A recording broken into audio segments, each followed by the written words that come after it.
9 Eyes Never Shut. Chapter 8. The Undead and the Dead. He had to do something. Something to make this feeling go away. Something to regain control. Something to shut up the raging silence in his head. Something to bring it all back. He should have done this weeks ago. As soon as he knew that bitch was watching. He was owed vengeance. It was all so simple. Too easy, really. The tiefling purred growls of satisfaction as he stood beneath the tavern window. It would be a climb, but it would be worth it. The ice caught at his boots, but no amount of slips could halt his ascent. The only thought left in the now oh so empty mind was, kill Ves de Rogna. Lavender fingers found the windowsill. The tiefling smiled. It was more than satisfying. You! Her face was quite the picture. Did you miss me?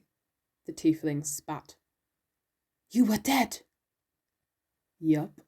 Now I'm back. Again. Again. The tiefling waited for that voice inside him to pipe up with some quip or other, but all was quiet.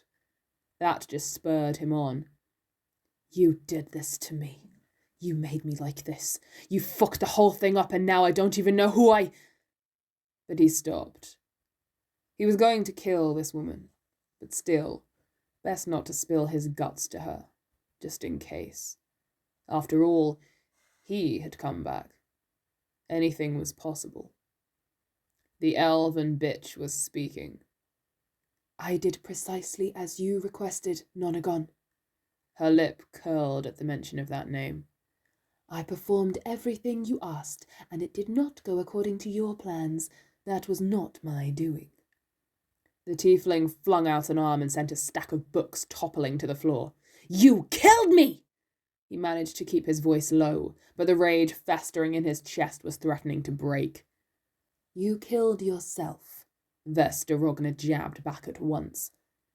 You are not the only one making attempts to reach the right location, Nonagon. Again, she spoke the name with disdain. In case you have forgotten, I am blessed by the 9 also. The 9? The mighty 9? The tiefling's mind began to race. Does she know them? Can I? It appears that death has done you a disservice, the elf went on. You are not the man I met, Nonagon, and clearly you are not half as clever. The tiefling bared his teeth. What do you want, Nonagon? Ves demanded. I have nothing further to say to you, so I think it is best that you— Where is it? He hurled the question at her with such force that Ves actually staggered. I am not giving it to you. She knew then. She knew what he was after. Give me the book. No. You stole it from me. I shall have it restored to me. Go back into your grave, Lucian. Ves de Rogna sighed. You have had your chance. It is my turn now, and I shall succeed where you before me have failed. The tiefling was not quite sure how he did it. All he knew was a huge surge of hatred and defiance, consuming his chest and his vision. It burst out of him, exploding in the air as 1,000 needles of ice. And the tiefling charged. He was on top of her in seconds, wrestling, scratching, infernal shouts ringing through his ears. His voice, their voice. They sounded as one now. Lavender hands clasped at her throat. He wanted to choke the air from her lungs, make her words vanish into nothingness. But something else happened instead. Cold burned through him. Great barbs of it wrapped around his torso, swelling in a tumult of power and hurt. The tiefling knew his own magic, but this was something altogether brand new. He had never done this before. Elven eyes were wide, clamouring and desperate as she fought back tooth and nail. "I am not going back in the dirt," the tiefling promised her, as he felt a tidal wave of power shatter out of his palms. Not 6 seconds later, Vesta Rogna lay dead on the bed. Sat above her, the tiefling panted and wiped sweat from his brow. A trickle of blood passed down his chest. "No!" Fumbling hands scrambled to cover the great scar, terrified that it was reopening, unhinging, ready to cast him once more out of this body and this life and this world. But the wound lay still. He was bleeding, it transpired, from a thin slice at his neck, likely from the nails of his murderer. The tiefling dismissed it. He moved back on shaky legs and sat on the edge of the bed, thinking. Well, I've done it. I've got what I wanted. He waited. Revenge. For me. For us. For this mess. He waited again. Molly? But there was no reply. No warm chirrup lit up his heart. No sarcastic jokes. No anything. Empty. No. I must be. No. The tiefling shook his head violently and stood up. His eyes fell upon the body laying silent on the bed. He jumped. Beads of scarlet were pouring down the woman's face. Blood ran persistently, racing tracks from her mouth, nose, eyes. The tiefling took a tentative step closer. 9 eyes. He blinked. No.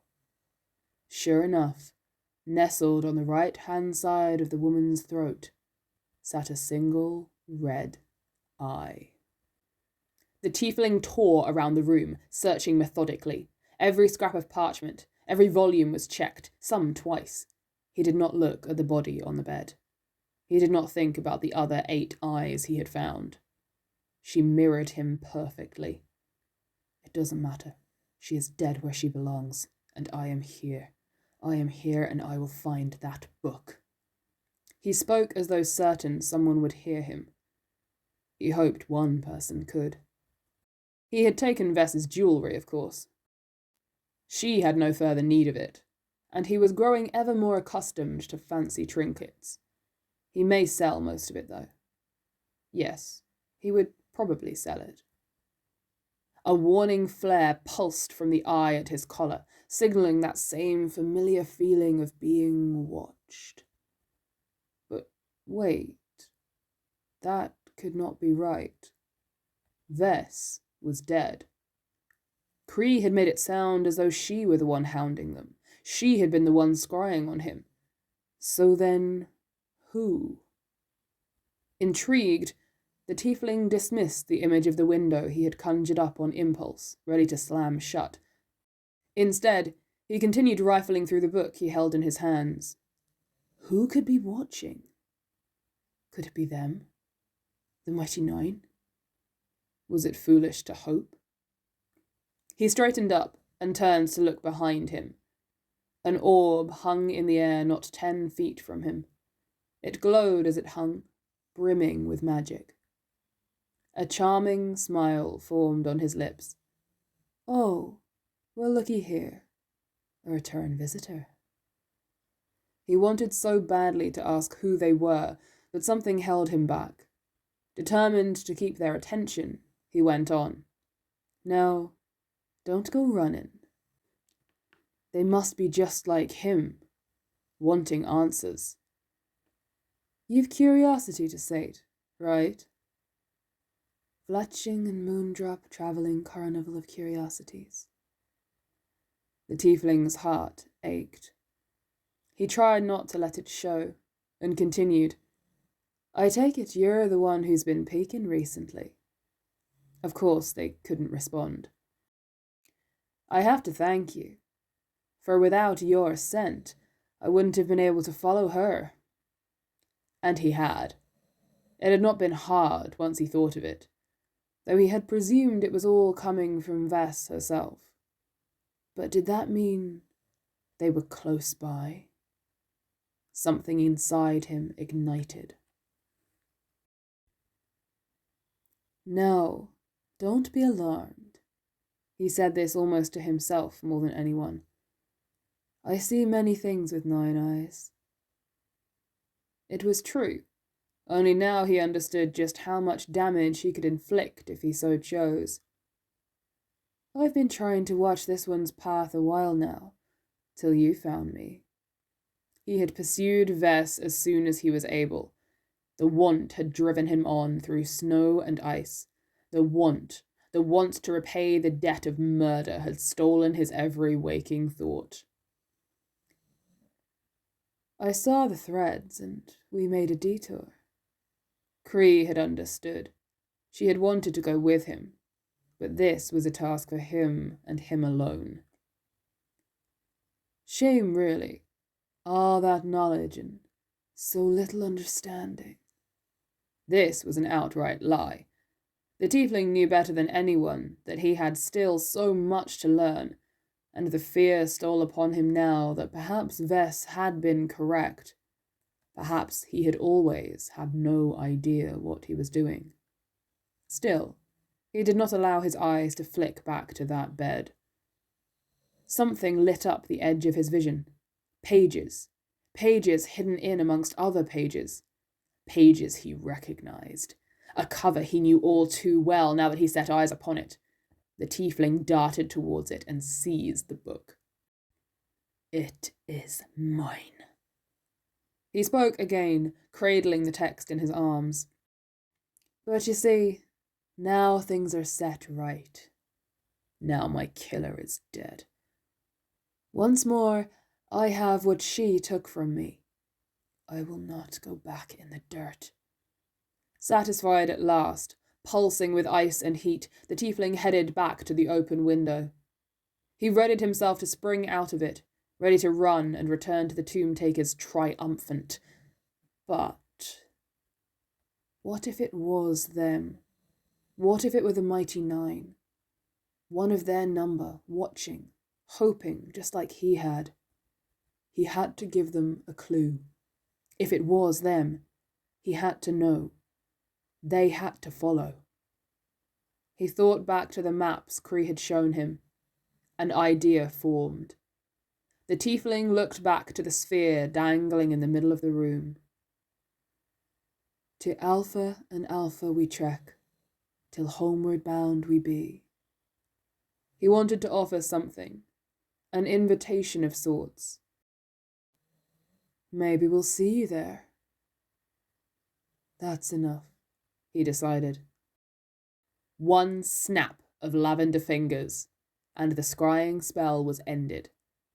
The tiefling jumped out of the tavern window.